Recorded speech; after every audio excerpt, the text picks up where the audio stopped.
Un diumenge qualsevol, una parella es desperta al seu apartament. És el primer dia que tenen lliure després de 6 mesos de viure junts.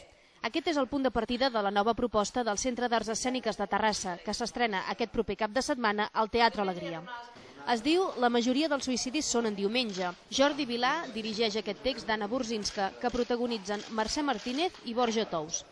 Ells són la Clara i en Nico, dos addictes al treball, ambiciosos, amb diners i èxit social.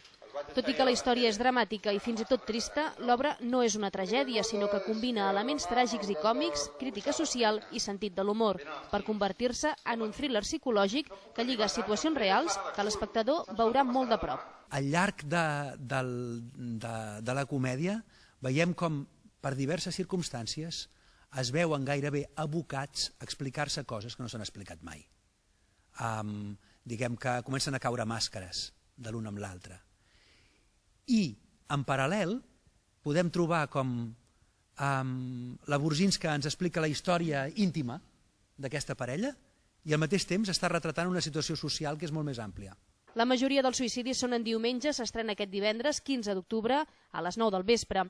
Dissabte es podrà veure a la mateixa hora i diumenge a les 6 de la tarda. Després de la seva estrena a Terrassa, la majoria dels suïcidis són en diumenge, es podrà veure a la Sala Muntaner durant 5 setmanes a partir del 27 d'octubre.